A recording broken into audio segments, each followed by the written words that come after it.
Es el Día Mundial de la Lucha contra la Obesidad, una jornada para reflexionar, tomar conciencia y en especial vamos a poner foco en la obesidad infantil, porque además hay mucha preocupación a nivel internacional por este tema que tiene que ver con la salud pública y para contarnos más detalles está Paula Rod. Paula. Renovamos el saludo, Gise, así es una problemática que nos preocupa a todos los adultos y como bien lo decías, hay millones de niños alrededor de todo el mundo con este tipo de problema, pero particularmente en América Latina y el Caribe. Es por eso que como nosotros no estamos exentos de esta realidad, queremos hablar con una especialista. Estamos hablando de Luisina, que nos recibe en esta oportunidad para dialogar, para poner en debate qué es lo que está sucediendo en Argentina, pero también en Santa Fe. Luisina, buen día. Hola, ¿qué tal? Buen día para toda la audiencia también. Sí, la realidad es que es un actual problema de salud pública, como nosotros lo decimos, estamos viviendo una epidemia de obesidad. Los datos que tenemos actualmente datan del año 2019, que fue la última encuesta de salud y nutrición que se hizo, en el que nos hablaba de que 4 de cada 10 niños de 5 a 17 años ya se encuentran en un grado de sobrepeso u obesidad. Es decir, que alrededor de un 41%. Esta problemática fue en ascenso, o sea que hoy día sabemos que este número es mayor y necesitamos conductas que se modifiquen hoy porque ya estamos viendo muchas complicaciones en la salud presente y futura. ¿De qué hablamos cuando hablamos de obesidad? De obesidad, de sobrepeso y particularmente en los niños. Sí, el diagnóstico generalmente viene a partir del pediatra. Como ustedes saben, en los niños los controles médicos son mucho más frecuentes y dentro de esos controles siempre tenemos muchas mediciones que nosotros le realizamos a los niños, peso, estatura, el crecimiento y demás.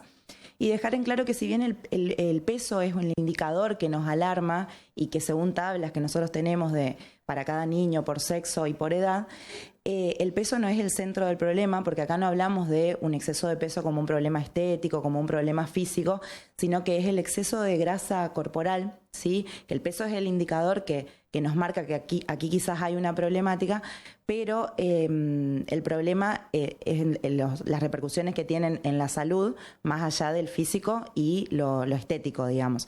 El diagnóstico es en todo niño se realiza en función de su edad, en función de su sexo, según tablas que tenemos los pediatras de cuáles son. Hay un amplio rango, es decir, no es que hay un peso ideal ni mucho menos para cada niño, porque también va por contextura genética, física y demás. Entonces, eso es con el primero que se hace el diagnóstico, con el peso, con la estatura, y a partir de ahí empezamos a indagar de hábitos y ahí es cuando nos encontramos con los problemas. ¿Cómo se trata en consultorio con los niños, que son una parte de la sociedad muy vulnerable, particularmente que están moldeando su personalidad, sus pensamientos, su psiquis, también teniendo en cuenta una realidad que sabemos, Argentina es uno de los países con mayor índice de trastornos de la conducta alimentaria? ¿Cómo abordamos esta problemática? Porque uno, por supuesto, imagino vos sabés mucho más que nosotros, lo aborda, lo menciona, lo trata, porque estamos cuidando a ese menor de edad, pero también cómo hacemos para no generarle un daño también. Exacto, sí.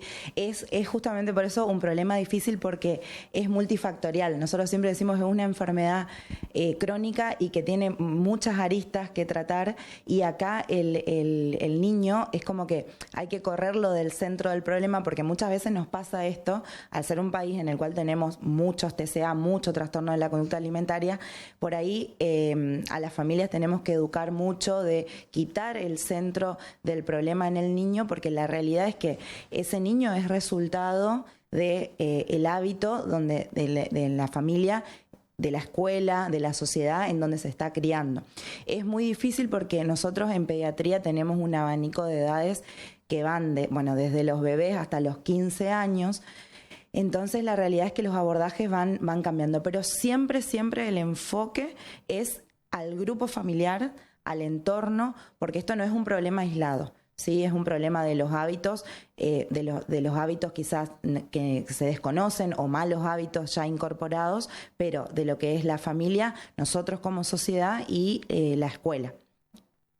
¿Cómo hacemos también? Porque hay un pensamiento quizás más de las tías, de las abuelas, de tiene que comer mucho porque tiene que venir grande, está creciendo, está sanito.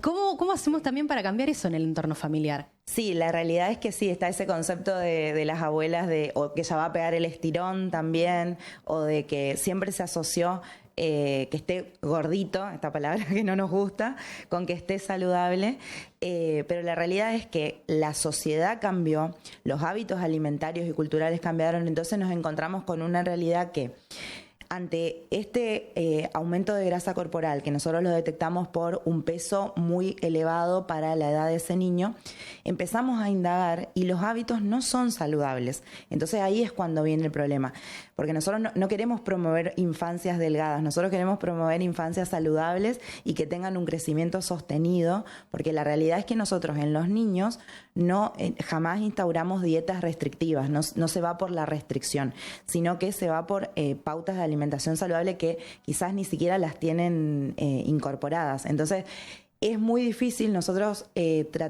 acá trabajamos en equipo y tratamos de convocar a todo el grupo familiar, es decir, una primer consulta generalmente es con el niño y quizás con su núcleo más cercano, quizás papá, mamá, pero después nos encontramos con realidades que las familias trabajan quizás todo el día, entonces nosotros siempre tenemos que indagar quién se encarga de la comida en casa, y ahí surge, no, la que cocina es, por ejemplo, la abuela. Perfecto, tenemos que convocar a esa abuela, porque hay conceptos, como vos decís, que quedaron muy, muy viejos y quizás era en una sociedad en la que se trabajaba mucho en el campo, había mucho consumo de productos que venían de la naturaleza, entonces quizás había niños que quizás tenían, como dicen las abuelas, una contextura que eran más grandotes, pero eran niños que estaban saludables porque uno indagaba los hábitos y la realidad era que eran niños que no tenían acceso a tecnología o no en exceso, no estaban sedentarios, realizaban actividad física, estaban todo el día jugando, no estaban encerrados, sentados en un sillón jugando a la computadora, a la Play o a lo que sea, y además había mayor consumo de productos que venían de la naturaleza. Hoy todo eso cambió, hoy tenemos todo lo contrario. Los niños están sedentarios, no existe, hay en niños que ni siquiera existe el juego, el ir a la plaza, porque la actividad física, como nosotros bien sabemos, en pediatría se indica en función de la edad, es decir, en niños pequeños, en edad escolar, tiene que ser como un juego, es decir, todos los días moverse, ir a jugar, después un poquito más grandes ya se pueden vincular a algún deporte de manera recreativa, después ya lo pueden hacer de manera de participar en torneos y demás, pero se va adaptando a la edad.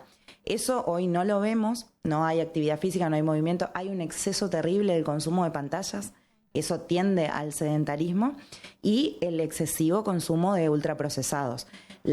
También acá juega mucho lo que es la publicidad, el acceso justamente a través de las pantallas, el acceso a los medios de comunicación, de publicidades, y probablemente no son de alimentos saludables a los que acceden estos niños. Doctora, para cerrar, ¿cómo hacemos los adultos para cambiar este paradigma y poner el foco en lo que verdaderamente importa, que es la salud de los niños y de las niñas? Sí, difícil porque la realidad es que tampoco es un problema ni para estigmatizar ni al niño ni a la familia.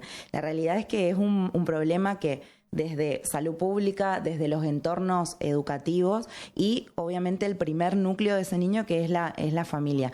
Concretamente, lo que me preguntás, ¿qué podemos hacer desde casa, desde las familias? El niño siempre hay que entender que nos imita en todo lo que sea conductual. Entonces, promover hábitos saludables, ¿de qué hablamos cuando decimos hábitos saludables? Principalmente la alimentación. Nosotros detectamos que hay un alto consumo, según estas encuestas también, de, por ejemplo, bebidas azucaradas, ¿sí? Promover algo que a muchas realidades nos parece algo básico, que un niño tome agua, no sucede eso.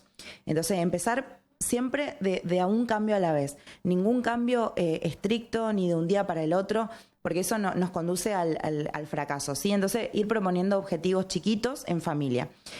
No nos movemos, bueno, vamos a empezar a salir a la plaza todos los días, media hora, jugar, vamos a andar en bici, vamos a caminar, vamos a empezar en algún club a jugar con los amiguitos.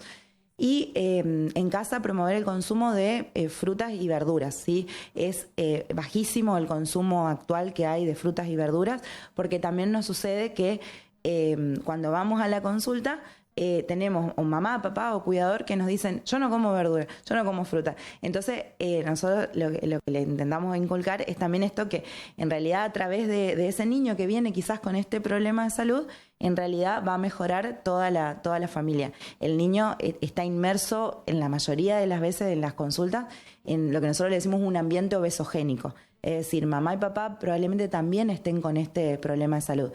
Y nuestra principal preocupación es que buscamos infancias que se críen de manera saludable, niños que se crían de manera activa, y prevenir enfermedades graves que ya estamos viendo hoy en día como consecuencia, que son la diabetes, la hipertensión, el hígado graso y muchos problemas psicosociales. Doctora, muchas gracias. Gracias a ustedes. Bueno, hasta ahí entonces, para empezar a tomar un poco más de conciencia. Uno muchas veces, quizás de adulto, porque también estamos con este pensamiento de la tía, de la abuela, piensa que si no le damos al chico la galletita, el alfajor, el juguito en caja, lo estamos castigando de alguna manera, y en realidad es porque lo queremos y porque le queremos hacer un bien. Para pensar. Tal cual. Y hoy, en este día tan especial, el Día Mundial de la Lucha contra la Obesidad, de primera mano tuvimos algunos consejos a tener en cuenta en familia. Gracias, Paula. Saludos a la doctora. Nos encontramos. Gracias a vos. Hasta la próxima.